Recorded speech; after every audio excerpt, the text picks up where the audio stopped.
میرا یہ قدم تمام اولیاء کرام کی گردن پر ہے۔ ایک مرتبہ محلہ حلبہ میں اپنے مہمان خانے میں وعظ فرماتے ہوئے حضور سیدنا غوث اعظم پر اچانک حالت کشف طاری ہوئی۔ آپ رحمت اللہ علیہ نے فرمایا، میرا یہ قدم ہر ولی اللہ کی گردن پر ہے۔ یہ ارشاد سن کر تمام اولیاء اللہ نے اپنی گردنیں جھکا دیں۔ صلحائے امت نے اس کی توضیح فرمائی ہے کہ آپ رحمت اللہ علیہ کے عہد مبارک اور بعد میں قیامت تک آپ کی عطا کے بغیر ولی اللہ ولایت کے درجے پر فائز نہیں ہو سکتا۔ سلطان الہند حضرت خواجہ معین الدین چشتی المعروف خواجہ غریب نواز اس وقت خراسان کے پہاڑوں پر مجاہدات میں مشغول تھے۔ انہوں نے بھی حضور سیدنا غوث اعظم کا ارشاد گرامی سن کر اپنی گردن جھکا دی اور یوں عرض گزار ہوئے، آپ کے قدمین شریفین میرے سر اور میرے آنکھوں پر ہیں۔ حضور سیدنا غوث اعظم فرماتے ہیں کہ میں 10 برس کی عمر میں اپنے شہر کے مکتب میں حصول علم کے لیے جایا کرتا تھا۔ اس وقت میرے ساتھ ملائکہ بھی ہوتے تھے جو میرے آگے پیچھے میری حفاظت کے لیے چلتے تھے۔ جب میں مدرسہ پہنچتا تو یہ منادی کرتے تھے، اللہ کے ولی کے لیے جگہ خالی کر دو۔ چنانچہ وہ میرے لیے جگہ خالی کر دیتے تھے۔ ایک مرتبہ میں نے ایک ایسے شخص کو دیکھا جس نے فرشتوں کی آواز سن کر کہا، جس میں کوئی مزاحمت نہ ہوگی، کہ یہ ایک نہایت معزز گھرانے کا فرد ہے اور عن قریب اس کو وہ عظمت حاصل ہوگی جس میں کوئی مزاحمت نہ ہوگی، اور اس کو ایسا قرب نصیب ہوگا کہ اس کو کوئی فریب نہ دے سکے گا۔ پھر 40 برس بعد میں نے اس شخص کو پہچانا۔ وہ شخص ابدالوں میں سے تھا۔ حضرت شیخ ابو سعود احمد بن بکر حریمی سے مروی ہے کہ حضور سیدنا غوث اعظم نے فرمایا کہ میں 55 سال تک تنہا عراق کے بیابانوں میں پھرتا رہا۔ میں لوگوں کو نہ جانتا، لوگ مجھے نہ جانتے۔ اسی دوران میرے پاس رجال الغیب اور جنات تشریف لاتے جنہیں میں طریقت اور اصول کی تعلیم دیتا تھا۔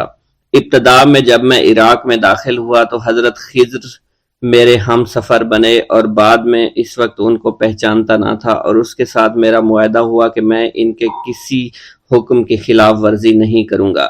ایک مرتبہ انہوں نے مجھے ایک جگہ بیٹھنے کا حکم دیا اور میں اس جگہ 3 سال تک بیٹھا رہا۔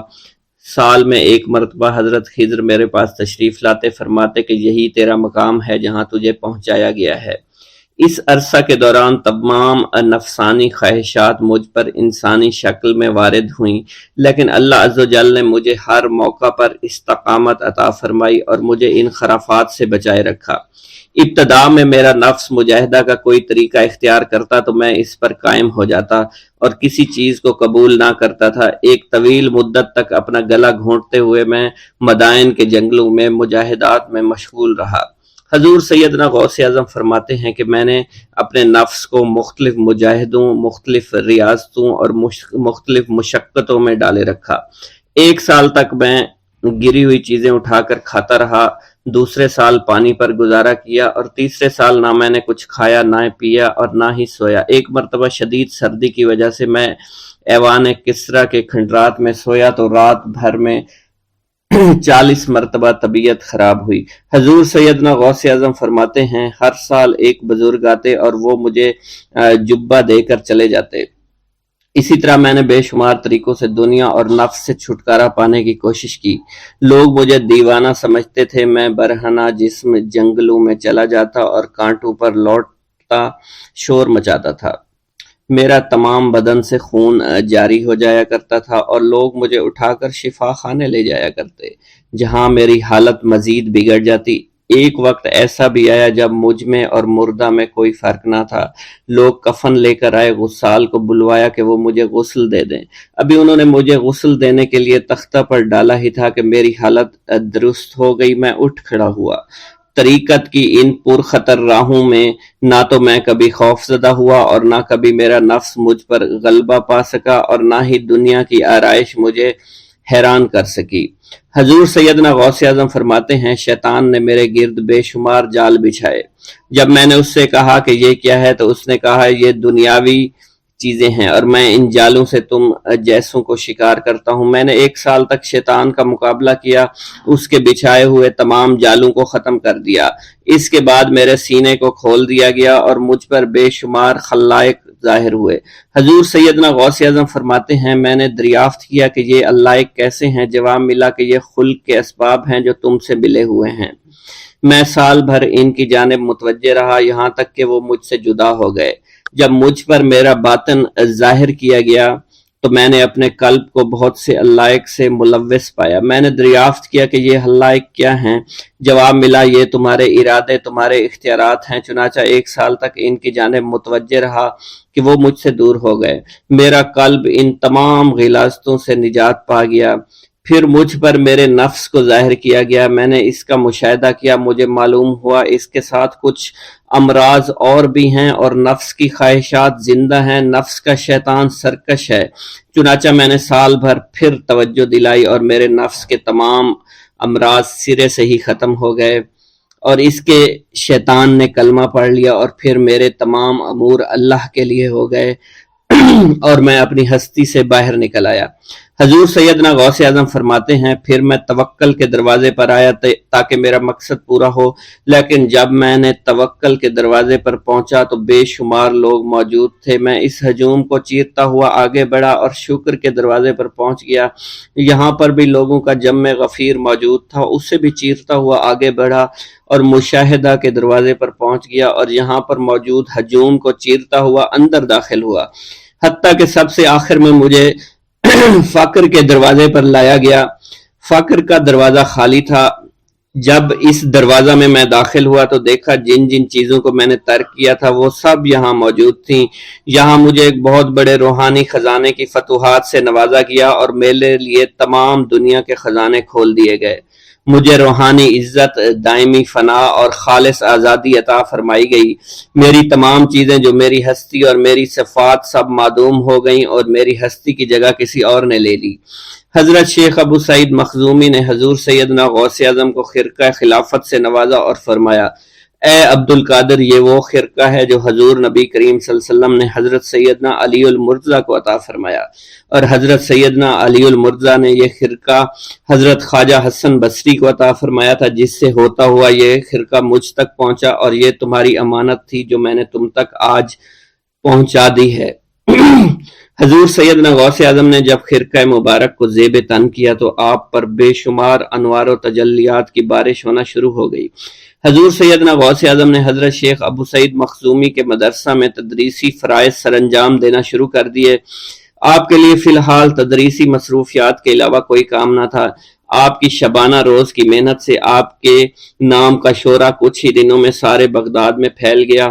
طلبہ دور دراز کے علاقوں سے علم کے حصول کے لیے آنے لگے۔ طلبہ کی تعداد جب مزید بڑھنا شروع ہو گئی تو ارد گرد کے کئی مکانات کو خرید کر مدرسہ میں داخل کر لیا گیا۔ کتب سیر میں منقول ہے کہ 528 ہجری میں آپ مدرسہ نظامیہ کی وسیع عمارت تعمیر فرما چکے تھے۔ اس مدرسہ کی تعمیر میں آپ نے بحیثیت مزدور بھی حصہ لیا تھا۔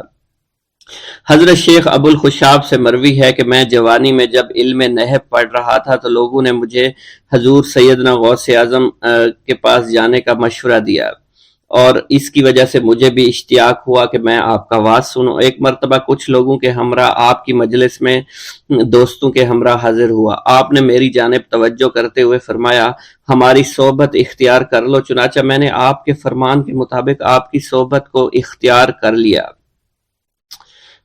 آپ نے مجھے علم نحو کے علاوہ علوم عقلیہ اور تقلد حاصل کیے جس سے مجھے کوئی واقفیت پہلے نہیں تھی۔ 1 سال کے عرصہ میں آپ کی نظر کرم سے میں نے وہ علوم حاصل کر لیے جو گزشتہ اتنی عمر گزارنے کے باوجود بھی مجھے حاصل نہیں ہوئے تھے۔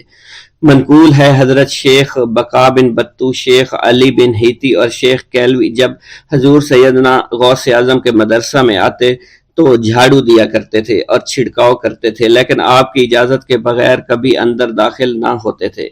اجازت ملنے کے بعد آپ حضرات اندر داخل ہوتے اور اجازت ملنے پر ہی بیٹھتے تھے۔ آپ سے امان طلب کرتے اور امان مل جانے کے بعد مؤدب ہو کر بیٹھ جاتے۔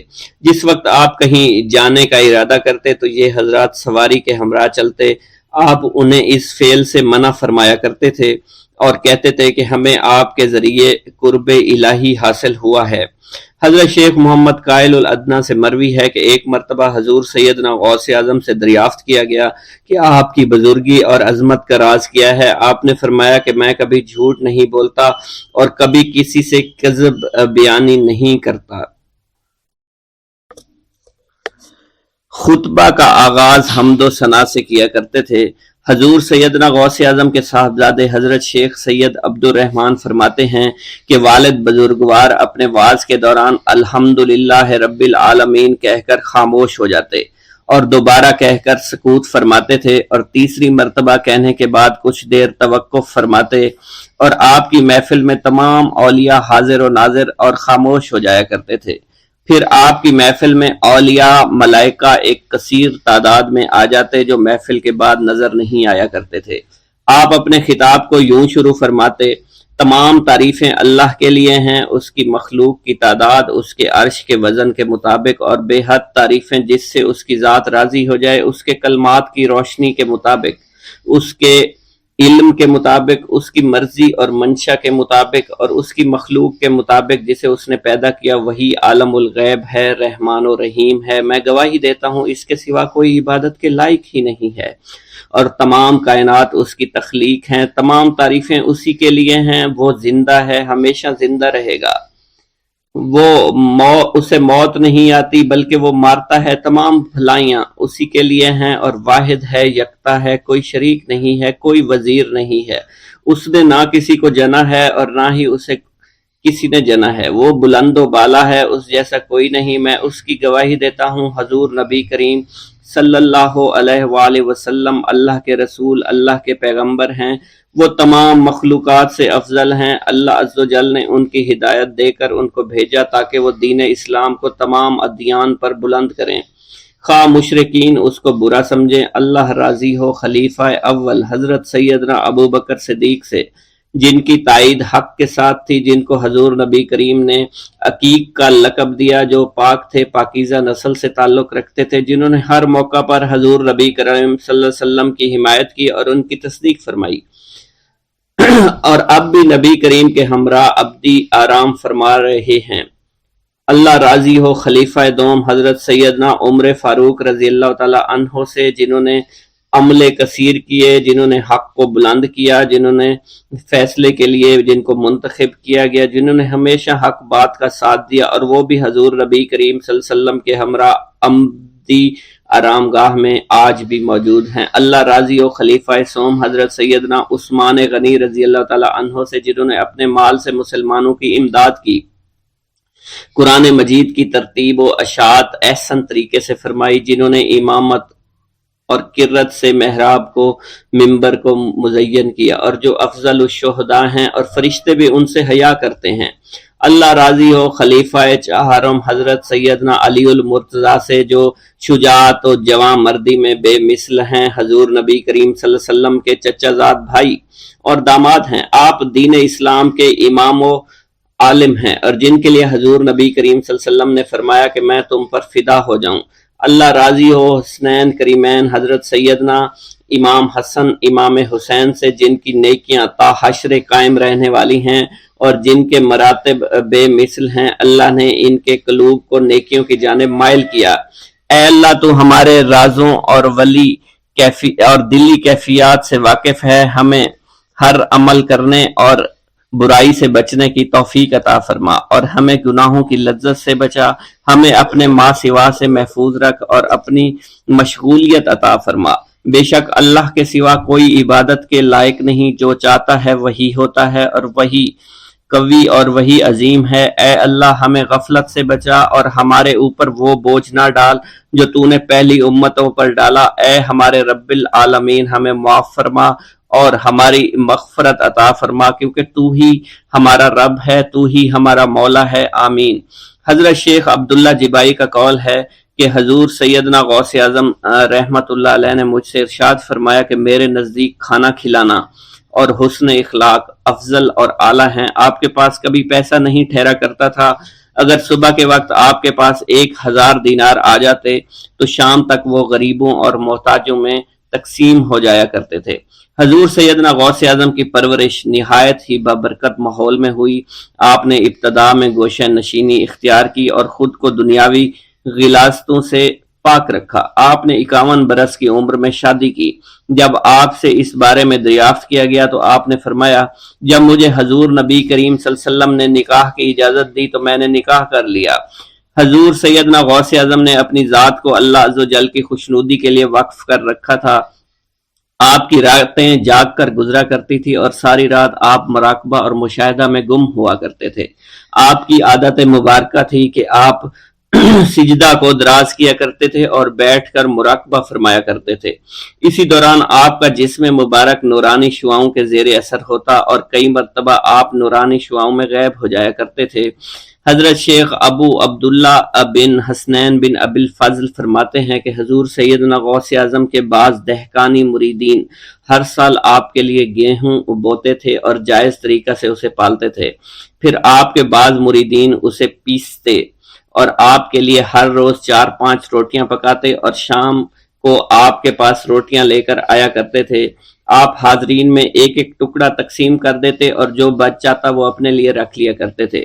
حضرت شیخ خضر حسنی سے منقول ہے، حضور سیدنا غوث اعظم ایک شکستہ دل فقیر کو دیکھا۔ آپ نے اس سے اس کی کیفیت کے متعلق دریافت کیا تو اس نے کہا کہ میں آج دریا کے کنارے گیا اور ملاح سے کہا مجھے دریا کے پار لے جائے۔ اس نے انکار کر دیا۔ میں اپنے اس افلاس کے سبب پریشان اور شکستہ دل ہوں۔ ابھی اس فقیر کا کلام جاری تھا کہ ایک شخص آپ کی خدمت میں حاضر ہوا اور 30 دینار آپ کی خدمت میں پیش کیے۔ آپ نے وہ دینار اس فقیر کو دے دیے اور فرمایا کہ اس ملاح سے کہنا کہ کسی فقیر کا سوال رد نہ کیا کرے۔ حضرت شیخ معمر ابو المظفر فرماتے ہیں، میں نے حضور سیدنا غوث اعظم سے زیادہ کسی کو درگزر فرمانے والا آج تک نہیں دیکھا۔ آپ کی عطا کا یہ علم تھا، ایک محفل میں 400 لوگوں کو ولایت کے مقام اعلیٰ تک پہنچا دیا کرتے تھے۔ بھوکوں کو کھانا کھلانا، بیواؤں کی حاجت روائی کرنا آپ کا معمول تھا۔ جب کسی بیمار کے متعلق سنتے تو فوراً اس کی عیادت کے لیے تشریف لے جایا کرتے تھے۔ فقراء کو آپ رحمت اللہ علیہ کے در سے بغیر سوال کیے عطا ہو جایا کرتا تھا۔ حضور سیدنا غوث اعظم نے فرمایا کہ مخلوق سے کنارہ کشی سے پہلے علم حاصل کرو، کیونکہ جو شخص علم کے بغیر عبادت کرتا ہے وہ اصلاح سے زیادہ فساد میں مبتلا ہو جاتا ہے۔ تمہیں چاہیے کہ شمع شریعت اپنے ہمراہ لے کر علم کی روشنی میں علم عمل کرو، پھر اللہ تعالیٰ تمہیں علم لدنی کا وارث بنا دے گا جس سے تم ناواقف ہو۔ تمہیں چاہیے کہ تمام اسباب و ذرائع سے تعلق منقطع کر کے رشتہ داروں اور احباب سے جدائی اختیار کرو، تاکہ تم اپنے زہد کی وجہ سے اپنی قوت باطنی اور اپنے حسن ادب کا مشاہدہ کر سکو۔ خدا کے علاوہ تمام عالم و اسباب سے اس خوف سے منقطع ہو جاؤ تاکہ تمہاری شمع معرفت نہ بجھ جائے، اور جب تم 40 دن اپنے رب کے لیے مخصوص کر دو گے تو تمہارے قلب سے حکمت کے چشمے جاری ہو جائیں گے اور تم معرفت الہی کی تپش کا مشاہدہ کرنے لگے گے جس کو حضرت موسیٰ علیہ السلام نے اپنے شجر قلب پر محسوس کیا تھا۔ اس کیفیت کے بعد تم اپنے نفس و خواہش، اپنے شیطان سے، اپنی طبیعت اور اپنے وجود سے کہو گے کہ ٹھہر جا، میں نے اس آگ کا مشاہدہ کر لیا ہے جو قلب موسیٰ علیہ السلام پر روشن ہوئی تھی۔ اس کے بعد تمہارے قلب میں باطن سے یہ آواز آنے لگے گی کہ میں ہی تمہارا رب ہوں، میری ہی عبادت کرو، میرے غیر کی اطاعت سے گریزاں ہو جاؤ، میرے سوا کسی سے تعلق مت رکھو، میری معرفت حاصل کر کے میرے غیر کو فراموش کرو، غیر سے اعراض کر کے میرے علم، میرے قرب، میرے ملک اور میری سلطنت کی جانب متوجہ رہو۔ جب تمہیں بقا الہی حاصل ہو جائے تو تمہاری زبان پر اندہ جاری ہو جائے گا اور تمام حجابات رفع ہو کر قلب سے کدورت زائل ہو جائے گی اور نفس کو مکمل سکون حاصل ہو جائے گا۔ پھر جب اس کے الطاف غالب ہو جائیں گے تو تمہیں خطاب کیا جائے گا، اے قلب، فرعون نفس کی طرف توجہ کر اور اس کو راہ ہدایت پر چلاتا ہوا میری جانب آ لے اور اس سے کہہ دے کہ میرا ہی اتباع کریں۔ پھر انہیں رشد کے راستے پر ہدایت کر کے اس سے تعلق قائم کر اور اس کے بعد پھر قطع تعلق کر کے دوبارہ استوار کر لے اور اسی طرح سے کرتا رہے۔ حضرت شیخ و معمر سے منقول ہے، فرماتے ہیں ایک مرتبہ میں حضور سیدنا غوث اعظم شیخ عبد القادر جیلانی رحمۃ اللہ علیہ کی خدمت میں حاضر تھا۔ آپ بیٹھے کچھ لکھ رہے تھے، اسی دوران چھت سے 3 مرتبہ مٹی گری، چوتھی مرتبہ ایسا ہوا آپ نے جلال میں آ کر اس جگہ دیکھا جہاں سے مٹی گر رہی تھی، اسی دوران ایک چوہا اس جگہ سے نیچے گرا اور مر گیا، یہ چوہا ہی وہاں سے مٹی کھود رہا تھا۔ حضرت شیخ عمر بن مسعود بزاز فرماتے ہیں حضور سیدنا غوث اعظم وضو فرما رہے تھے، اسی دوران ایک چڑیا نے آپ کی قمیض پر بیٹ کر دی، آپ نے جلالی نظروں سے چڑیا کو دیکھا، وہ چڑیا اسی وقت نیچے گری مر گئی۔ آپ نے وضو سے فارغ ہونے کے بعد قمیض کے اس حصے کو دھویا اور پھر اپنی قمیض مبارک اتار کر مجھے دی اور فرمایا اس کو فروخت کر کے اس کی رقم کو خیرات کر دو، یہ اس کا بدلہ ہے۔ حضور سیدنا غوث اعظم کے زمانہ میں بہت ہی گناہگار شخص تھا، اس کے دل میں آپ سے بے پناہ محبت تھی۔ جب اس کے مرنے کے بعد دفن کیا گیا تو قبر میں منکر نکیر نے سوالات کیے تو اس نے سوال کے جواب میں عبد القادر جواب دیا۔ منکر نکیر نے اللہ کی بارگاہ میں اس کے جواب کو پیش کیا، حکم ہوا اگرچہ یہ بندہ فاسقوں میں سے ہے لیکن یہ میرے محبوب سید عبد القادر جو کہ صادقین میں سے ہیں ان سے محبت رکھتا ہے۔ بغداد کے محلہ باب العز کے قبرستان میں سے ایک قبر سے مردہ کے چیخنے کی آواز آنے لگی۔ لوگوں نے حضور سیدنا غوث اعظم کی خدمت میں عرض ہو کر عرض کیا، آپ نے دریافت کیا کیا صاحب قبر نے مجھ سے خرقہ پہنا؟ لوگوں نے عرض کیا ہمیں اس کا علم نہیں۔ آپ نے دریافت کیا کیا یہ میری محفل میں کبھی شریک ہوا؟ ہمیں اس کا علم نہیں۔ آپ نے پھر دریافت کیا کیا کبھی میرے پیچھے نماز پڑھی؟ نہیں معلوم۔ آپ نے مراقبہ فرمایا اور آپ کے چہرہ مبارک پر جلالیت کے آثار نمودار ہو گئے۔ بعد ازاں آپ نے چہرہ مبارک پر وقار ظاہر ہوا اور آپ نے فرمایا کہ اس شخص نے میری زیارت کی، مجھ سے حسن ظن رکھا، اسی وجہ سے اللہ نے اس پر رحم فرما دیا ہے، چنانچہ اس کے بعد کبھی قبر سے آواز نہیں آئی۔ منقول ہے حضرت شیخ ابو الحسن علی بن وہب ازجی بیمار ہو گئے، حضور سیدنا غوث اعظم عیادت کے لیے تشریف لائے تو آپ نے وہاں ایک قمری اور ایک کبوتری کو دیکھا۔ حضرت شیخ ابو الحسن نے آپ سے عرض کی کہ یہ کبوتری 6 ماہ سے انڈے نہیں دے رہی اور قمری 9 مہینے سے بول نہیں رہی۔ آپ نے کبوتری سے فرمایا تو اپنے مالک کو فائدہ پہنچا اور قمری سے فرمایا تو اپنے خالق کی تسبیح کر۔ چنانچہ قمری نے اسی وقت کوکو کرنا شروع کر دیا، یہاں تک کہ بغداد کے لوگ اس کی آواز سننے کے لیے جوق در جوق جمع ہونا شروع ہو گئے اور کبوتری نے بھی انڈے دے دیے اور ان سے بچے نکلے۔ ایک گاؤں کے بارے میں کہا جاتا تھا کہ جہاں قدرت کی بے پناہ نعمتیں تھیں، اللہ پاک نے وہاں کے لوگوں کو مالا مال کیا ہوا تھا۔ ایسی نعمتیں کہ جن نعمتوں کو دیکھ کر انسان اکثر مغرور ہو جایا کرتے ہیں، مگر وہاں پر کچھ مسلمان تھے اور سب سے بڑی اور بری بات یہ تھی کہ وہاں کے تمام لوگ کافر تھے۔ وہ کفار اپنی دولت پر بہت فخر کیا کرتے تھے کیونکہ ان میں ہر ایک انسان بہت دولت مند تھا، ہر ایک کے پاس بے بہا پیسے تھے، کسی کو پیسوں کی کمی نہیں تھی۔ وہاں کے سردار کی ایک اکلوتی بیٹی تھی جس کو سردار بے پناہ پیار کرتا تھا۔ اس سردار کی بیٹی بے پناہ مغرور، ظالم، گھمنڈی تھی۔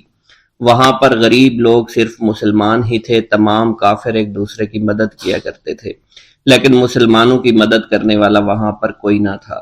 وہاں پر انہیں کوئی دیکھنے والا نہ تھا۔ سردار کی بیٹی کو کالے جادو میں خوب مہارت حاصل تھی اور وہ جادو کی وجہ سے وہاں پر رہنے والے غریبوں پر بہت ظلم کیا کرتی تھی۔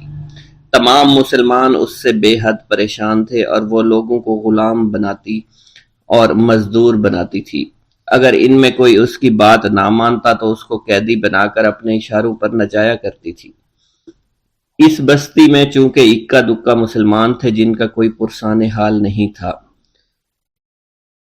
کوئی بھی ان کو بچانے والا نہیں تھا۔ جب وہ سردار کی بیٹی کے ظلم حد سے بڑھ گئے تو مسلمانوں میں سے ایک بوڑھے شخص نے اللہ کے حضور گڑ گڑا کر دعائیں کی، اے اللہ ہمارے چند نسلیں جو یہاں پر بچی ہوئی ہیں ان نسلوں کو تو بچا لے۔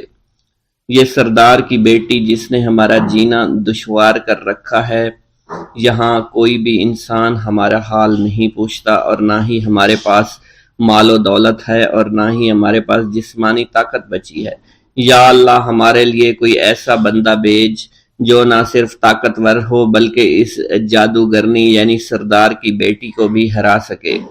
اللہ رب العزت نے اس بوڑھے کی دعا کو قبول فرمایا اور یوں اس جگہ پر ایک اللہ والے کو بھیج دیا، اور وہ اللہ والے ایسے ہی بستی میں داخل نہیں ہوئے بلکہ ایک دن کچھ عجیب واقعہ ہوا۔ ان کافروں کا سردار جنگل میں سیر سپاٹے کرتے ہوئے نکلا تھا، بڑی شان سے چلتا ہوا وہ سفر کر رہا تھا۔ اچانک ایک زہریلا سانپ اس کے سامنے آیا۔ اس زہریلے سانپ نے بادشاہ کو ڈس لیا اور وہ بے ہوش ہو کر زمین پر گر پڑا اور تڑپنے لگا۔ اس کے جو ساتھی تھے انہوں نے جب اپنے سردار کو یوں تڑپتا ہوا دیکھا اور سردار کی غیر حالت دیکھی تو کہ جسے ایک زہریلے سانپ نے کاٹ لیا ہے، تو وہ فوراً اسے اٹھا کر گھر لے آئے تاکہ اسے بچانے کے لیے کچھ کیا جا سکے۔ اس لڑکی نے اپنے باپ کی جب یہ حالت دیکھی تو اپنے آس پاس کے بڑے بڑے حکیموں کو بلایا، لیکن عجیب بات یہ تھی کہ لاکھ کوشش کے باوجود زہر نکالنے میں سارے ناکام ہو رہے تھے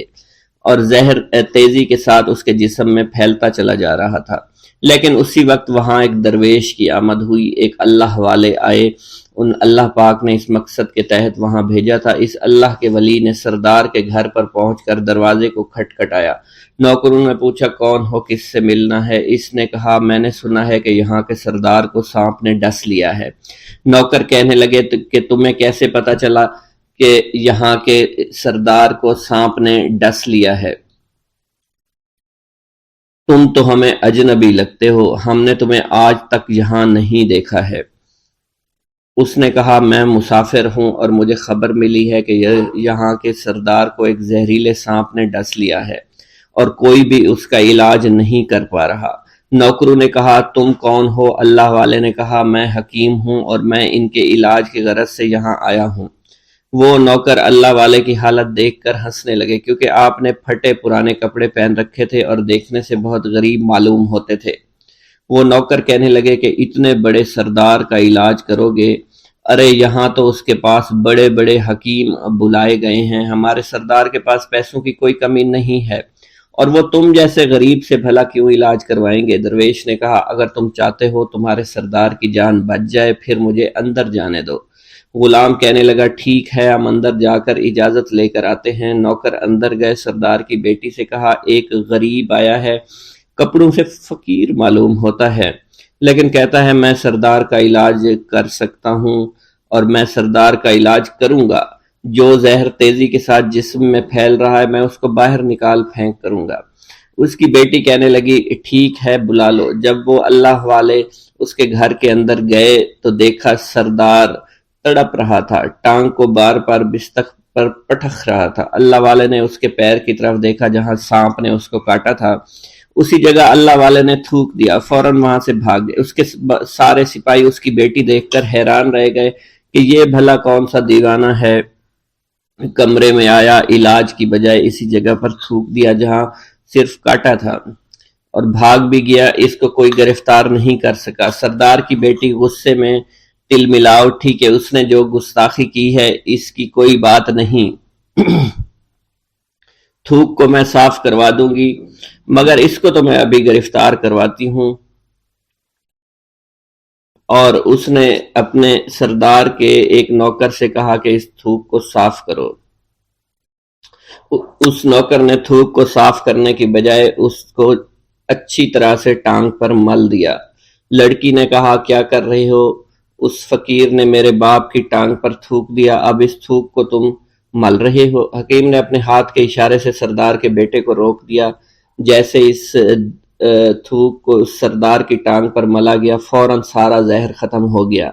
جو ٹانگ کٹنے کے قابل تھی وہ ٹانگ بالکل ٹھیک ہو چکی تھی، جو نیلی پڑ چکی تھی اب اصلی حالت میں آہستہ آہستہ واپس آ رہی تھی، اور جب وہ قبیلے کا سردار بالکل ٹھیک ہو گیا، ہوش میں آ گیا تو حیران رہ گیا۔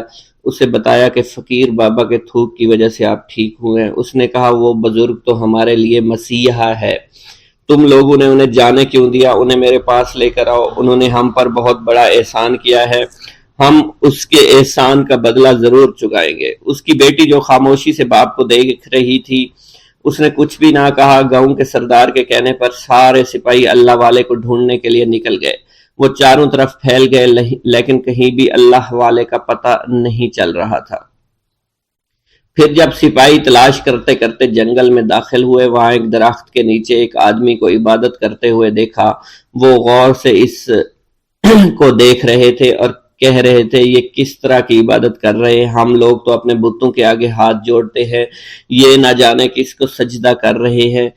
خیر، عبادت کے فوراً بعد اللہ والے کو پکڑ لیا، گاؤں کے سردار کے سامنے پیش کیا۔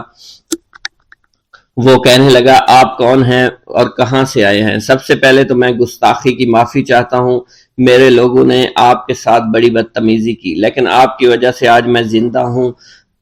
ہم گناہ گاروں کی وجہ سے آپ جیسے لوگوں کو بہت تکلیف ہوئی ہے، اس لیے میں معذرت چاہتا ہوں۔ آپ سے درخواست کرتا ہوں کہ آپ میری طرف سے یہ قیمتی لباس یعنی کپڑے اور عربی گھوڑا قبول کیجئے۔ اللہ والوں نے اس کی طرف مسکرا کر دیکھا اور کہا، یہ گھوڑا، یہ لباس بہت قیمتی ہے، مگر یہ لباس پہن کر اس گھوڑے کے لیے گھاس کاٹوں گا تو کیا اچھا لگوں گا؟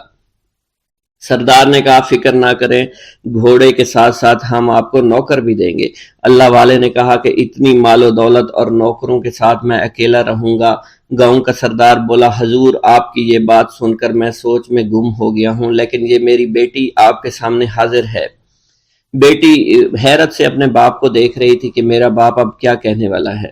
سردار نے کہا، میری بیٹی جسے آپ نے دیکھ لیا ہے، اس کی شادی میں آپ سے کر دوں گا، مگر ایک شرط ہے کہ آپ کو اپنے مذہب کو چھوڑنا پڑے گا۔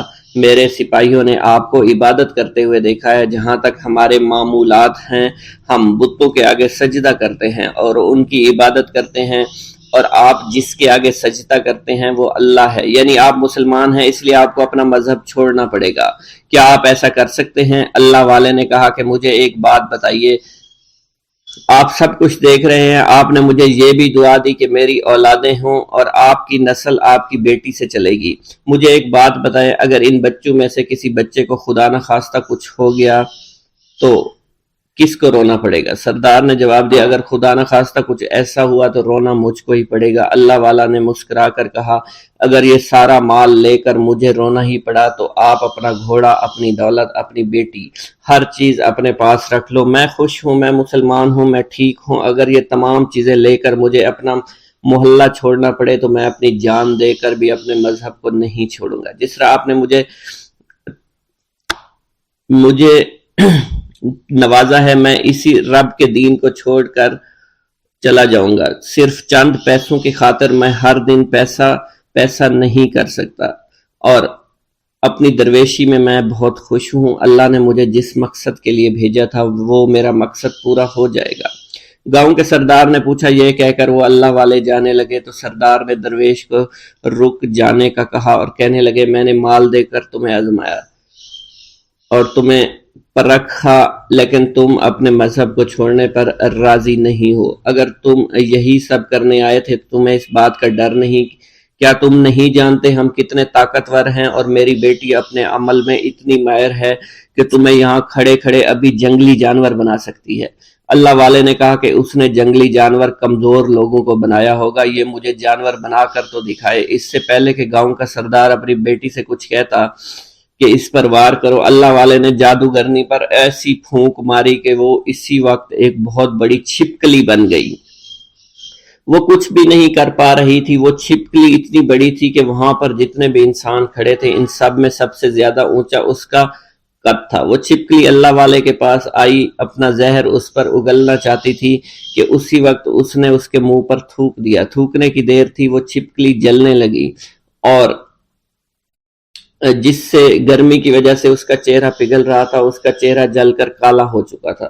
وہ مرنے والی تھی کہ سردار دوڑتا ہوا قدموں میں آ کر گر پڑا اور معافی مانگنے لگا اور کہنے لگا، حضور اس گستاخی کے لیے میں معذرت خواہ ہوں، آپ مجھے معاف کر دو، میں نے سچ میں آپ کو بہت کمزور سمجھا تھا، آپ کو آپ کا مذہب سے ہٹانا چاہا تھا۔ اگر میری بیٹی ٹھیک ہو جائے تو میں سچ کہتا ہوں یہاں پر جتنے لوگ ہیں ہم پوری کی پوری بستی مسلمان ہو جائیں گے۔ اللہ والے نے کہا کہ ہم تمہیں اپنے دین میں شامل کرنے کے لیے یہ سب نہیں کر رہے، بلکہ تم لوگ مسلمان بھائیوں پر جو ظلم کرتے ہو وہ ظلم کو ختم کرنے کے لیے ہم یہاں آئے ہیں۔ ہمارے دین میں جبر اور ظلم نہیں۔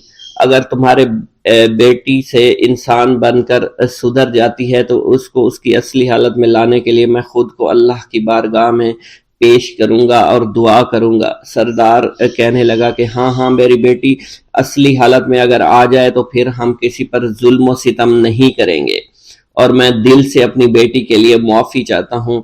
آج سے یہ کوئی بھی جادو ٹونا اور مسلمانوں کو تنگ نہیں کرے گی، اور نہ ہی کسی مسلمان پر یہ ظلم اور جبر کرے گی۔ بس آپ اسے دوبارہ سے انسان بنا دیں۔ اللہ والا نے چھپکلی پر دوبارہ سے پھونک ماری تو پھر سے انسان بن گئی، اور اللہ والے کے قدموں سے وہ لپٹ گئی، کہنے لگی مجھے معاف کر دیجئے، مجھے معاف کر دیجئے، میں نے اپنے آپ کو بہت طاقتور سمجھا۔ اس لڑکی کا آدھا چہرہ جل چکا تھا اور کالا ہو چکا تھا۔ وہ کہنے لگی کہ آج اپنے باپ کے ساتھ میں آپ کے دست مبارک پر مسلمان ہونا چاہتی ہوں۔ میں وعدہ کرتی ہوں کہ آج سے اس بستی پر کوئی بھی کافر کسی مسلمان کے ساتھ بدتمیزی نہیں کرے گا، زیادتی نہیں کرے گا، ظلم اور جبر نہیں کرے گا، بلکہ ہم سب یہاں مل جل کر رہیں گے اور بھائی چارے کے ساتھ رہیں گے۔ ہم سب مسلمان ہو جائیں گے، اور پھر یوں اللہ والے کے ہاتھوں پوری بستی کا سردار اور اس کی بیٹی نے اسلام قبول کر لیا، اور سردار نے اللہ والے سے اپنی بیٹی کا نکاح کر دیا، اور پھر اس بستی میں ہمیشہ کے لیے امن و امان قائم ہو گیا۔ بسم اللہ الرحمن الرحیم۔ منقول ہے کہ حضور سیدنا غوث اعظم کے زمانہ میں ایک مقرب کی ولایت سلب کر لی گئی۔ سب چھوٹے بڑے اس کو حقارت کی نگاہ سے دیکھنے لگے۔ اس نے 360 اولیاء اللہ سے التجا کی کہ وہ اس کے حق میں دعا فرمائیں، لیکن اس کا نام لوح محفوظ پر اشتیاق کی فہرست میں لکھ دیا گیا۔ ان اولیاء اللہ نے اس کو بتایا کہ تم کامیاب نہیں ہوں گے۔ اس کے چہرے کا رنگ سیاہ پڑ گیا۔ اس شخص نے حضور سیدنا غوث اعظم شیخ عبد القادر جیلانی کی خدمت میں حاضر ہو کر دعا کی درخواست کی۔ آپ نے فرمایا تم اللہ عز و جل کی بارگاہ میں مردود ہو گئے ہو، مگر میں تمہیں اللہ کے اذن میں مقبول بنا سکتا ہوں۔ پھر حضور سیدنا غوث اعظم نے اس کے لیے بارگاہ الہی میں دعا فرمائی تو غیب سے ندا آئی، کیا تمہیں معلوم ہے کہ تم سے پہلے بھی 360 اولیاء اللہ اس کے لیے سفارش کر چکے ہیں، لیکن اس کا نام لوح محفوظ پر اشتیاق کی فہرست میں لکھا جا چکا ہے۔ یا الہی تو مردود کو مقبول، مقبول کو مردود بنانے پر قادر ہے۔ اگر تیری منشا یہی ہے تو نے اس کو مقبول بنانے کے لیے مجھ سے دعا کیوں کروائی؟ غیبی ندا آئی، اے عبد القادر، اسے میں نے تمہارے سپرد کیا، تم اسے جو چاہے بنا دو۔ چنانچہ آپ کی دعا سے وہ پھر سے بارگاہ الہی میں مقبول ہو گیا۔ حضرت شیخ ابو صالح سے منقول ہے، حضرت شیخ ابو مدین مغربی نے مجھے حضور سیدنا غوث اعظم شیخ عبد القادر جیلانی کی خدمت میں بغداد فقر کی تعلیم کے لیے بھیجا۔ آپ نے مجھے 20 دن تک اپنے خلوت خانہ کے دروازہ پر بٹھائے رکھا، اور 20 روز گزرنے کے بعد مجھے قبلہ رو ہونے کا حکم دیا گیا۔ جب میں قبلہ رو ہو گیا آپ نے فرمایا اے ابو صالح اس طرف دیکھو۔ چنانچہ میں نے اس جانب دیکھا تو آپ نے فرمایا کیا دیکھ رہے ہو؟ میں نے عرض کیا بیت اللہ شریف میری نگاہوں کے سامنے ہے۔ آپ نے مجھے حکم دیا کہ اب مغرب کی سمت دیکھو۔ میں نے اپنا چہرہ مغرب کی جانب کیا تو آپ نے فرمایا کہ اب کیا دیکھ رہے ہو؟ میں نے عرض کیا کہ میں اپنے مرشد پاک حضرت ابو مدین کو دیکھ رہا ہوں۔ ایک مرتبہ سنان نامی عیسائی پادری نے حضور سیدنا غوث اعظم کی محفل میں حاضر ہو کر سلام عرض کیا۔ حاضرین کھڑے ہو کر بیان دیا کہ میں یمن کا رہنے والا ہوں، میں نے ارادہ کیا کہ میں اسلام قبول کروں گا۔ اسی دوران میرے دل میں خیال پیدا ہوا میں اس دور کی سب سے بہترین شخصیت کے دست مبارک پر کلمہ پڑھوں۔ اسی سوچ کے دوران مجھے نیند آ گئی۔ خواب میں مجھے حضور سیدنا عیسیٰ کی زیارت نصیب ہوئی۔ آپ علیہ السلام نے مجھ سے ارشاد فرمایا بغداد چلے جاؤ، شیخ عبد القادر کے دست حق پر اسلام قبول کرو، کیونکہ اس وقت وہ روئے زمین پر تمام لوگوں میں افضل اور اعلیٰ ہیں۔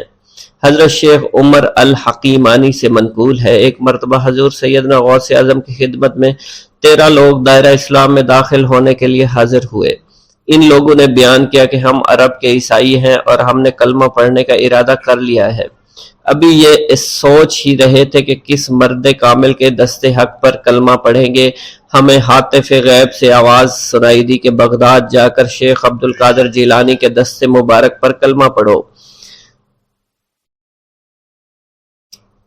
حضرت شیخ زین الدین ابو الحسن علی بن ابی طاہر سے مروی ہے، فرماتے ہیں میں نے حضور سیدنا غوث اعظم سے علم حاصل کیا۔ اللہ عز و جل نے مجھے 1 سال میں اتنا علم دیا کہ دوسروں کو وہ علم 20 سال میں بھی نصیب نہ ہوا ہوگا۔ میں نے آپ سے مصر جانے کی اجازت طلب کی، آپ نے فرمایا تو دمشق پہنچ کر غازیوں کو مصر میں داخل ہونے کے لیے تیار پائے گا تاکہ اس پر قبضہ ہو جائے، مگر ان سے کہنا کہ وہ ہرگز کامیاب نہ ہوں گے، ہاں دوسری مرتبہ وہ کامیاب ہو جائیں گے۔ حضرت شیخ زین الدین فرماتے ہیں جب میں دمشق پہنچا میں نے وہی حال پایا جو آپ نے بیان فرمایا تھا۔ میں نے ان سے کہا تو وہیں نہ رکے۔ جب میں مصر پہنچا تو میں نے خلیفہ کو ان کو مقابلے کے لیے تیار پایا۔ میں نے خلیفہ سے کہا گھبراؤ نہیں، کامیاب ہو جاؤ گے۔ وہ فرماتے ہیں خلیفہ نے مجھے اپنا ندیم خاص مقرر فرمایا اور اپنے ہر راز سے مجھے واقفیت دے دی۔ پھر دوسری مرتبہ غازی آئے، انہوں نے مصر پر قبضہ کر لیا۔ مجھے حضور سیدنا غوث کے مطابق قول کے مطابق ہر ایک سے 1.5 لاکھ دینار ملے۔ مجھے مصر میں ہر خاص و عام میں مقبولیت حاصل ہوئی اور بے شمار لوگ میرے واعظ سے مستفید ہونے لگے۔ حضرت شیخ ابو الخیر سے منقول ہے، فرماتے ہیں میں شیخ ابو محمد حسن، شیخ ابو قاسم، شیخ ابو حفظ کی خدمت میں حاضر ہوئے۔ آپ نے فرمایا تم سب اپنی اپنی حاجات بیان کرو، میں انشاءاللہ تمہاری حاجات پوری کروں گا۔ شیخ ابو سعید نے کہا کہ میں ترک دنیا اختیار کرنا چاہتا ہوں۔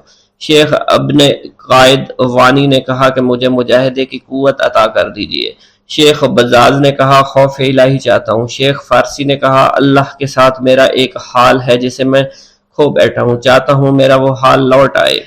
شیخ جمیل نے کہا میں حفظ کرنا چاہتا ہوں۔ شیخ عمر نے کہا میں علم کی زیادتی چاہتا ہوں۔ شیخ خلیل نے کہا میں چاہتا ہوں مجھے موت نہ آئے، یہاں تک کہ مجھے مقام قطبیت پر فائز کیا جائے۔ شیخ ابو البرکات نے کہا کہ میں محبت الہی میں استغراق چاہتا ہوں۔ شیخ ابو عبداللہ نے کہا کہ میں نائب وزیر بننا چاہتا ہوں۔ شیخ ابو مفتوح نے کہا کہ میں خلیفہ کے گھر کا استاد بننا چاہتا ہوں۔ حضرت شیخ ابو الخیر فرماتے ہیں حضور سیدنا غوث اعظم نے فرمایا انشاءاللہ تم سب کی حاجات جلد پوری ہوں گی۔ چنانچہ آپ کا قول پورا ہوا اور تمام لوگوں کی حاجات پوری ہوئیں ماں سوائے شیخ خلیل کے، کیونکہ حضرت شیخ خلیل نے قطبیت مانگی تھی جس کا وقت ابھی نہیں آیا تھا۔ حضرت ابو اسعد عبداللہ سے مروی ہے کہ میری کنواری بیٹی فاطمہ گھر کی چھت پر چڑھی تو اسے کوئی چیز اٹھا کر لے گئی۔ اس وقت میری بیٹی کی عمر 16 برس تھی۔ میں حضور سیدنا غوث اعظم شیخ عبد القادر جیلانی کی خدمت میں حاضر ہوا اور سارا ماجرا ان کے گوش گزار کر دیا۔ آپ نے فرمایا تم آج رات کو کرخ کے ویرانے میں جاؤ اور تل خمس 5واں ٹیلہ کے پاس جا کر بیٹھ جاؤ اور اپنے ارد گرد دائرہ کھینچ لو۔ دائرہ کھینچتے وقت بسم اللہ علی نیت عبد القادر کے الفاظ پڑھنا۔ جب رات بڑھے گی جنوں کے گروہ مختلف شکلوں میں تیرے نزدیک سے گزریں گے، تم انہیں دیکھ کر خوف زدہ مت ہونا۔ جب صبح ہو جائے گی تو جنوں کا بادشاہ جماعت کے ہمراہ گزرے گا، وہ تجھ سے تیری حاجت پوچھے گا، تو اسے بتانا عبد القادر نے بھیجا ہے اور میری حاجت یہ ہے۔ ابو سعید فرماتے ہیں میں نے حکم کی تعمیل کی، آپ کے فرمان کے مطابق ڈراؤنی شکلوں والے لوگ گزرے مگر دائرہ کے نزدیک کوئی نہ آ سکا، یہاں تک کہ صبح جنوں کا بادشاہ گھوڑے پر سوار ہو کر آیا۔ اس کے ساتھ ایک کثیر جماعت بھی تھی۔ اس نے مجھ سے کہا میری حاجت پوچھی۔ میں نے اسے حضور سیدنا غوث اعظم کا پیغام پہنچاتے ہوئے کہا اور اپنی حاجت بیان کی۔ میری بات سن کر وہ بادشاہ گھوڑے سے اترا، زمین کو بوسہ دیتے ہوئے دائرہ کے کنارے بیٹھ گیا۔ بادشاہ کے بیٹھتے ہوئی جماعت بھی بیٹھ گئی۔ پھر بادشاہ نے اپنی جماعت کے کچھ لوگوں کو حکم دیا جاؤ جس نے یہ کام کیا ہے اسے میرے پاس لے کر آؤ۔ چنانچہ وہ لوگ ایک سرکش جن کو پکڑ لائے جس کے ساتھ میری بیٹی بھی تھی۔ جنوں کے بادشاہ سے کہا گیا کہ یہ ملک چین کے سرکش جنوں میں سے ہے۔ بادشاہ نے اس جن کو مخاطب کرتے ہوئے کہا کہ تمہیں قطب وقت کے قدموں کے نیچے سے لڑکی اٹھانے کی جرت کیوں کر پیش ہوئی؟ اس سرکش جن نے کہا کہ میں اس لڑکی پر عاشق ہو گیا تھا۔ بادشاہ جن نے اس سرکش جن کو سر قلم کرنے کا حکم دیا اور میری بیٹی مجھے واپس لوٹا دی۔ میں نے بادشاہ جن سے کہا کہ تم نے حضور سیدنا غوث اعظم کا حکم بجا لانے میں کوئی کسر نہ چھوڑی۔ بادشاہ جن نے کہا کہ وہ گھر بیٹھے ہم جیسے سرکشوں کو دیکھ لیتے ہیں، خواہ کتنی ہی دور کیوں نہ بیٹھے ہوں۔ جب اللہ عز و جل کوئی کتب مقرر کرتا ہے تو اسے جن و انس پر قدرت عطا فرما دیتا ہے۔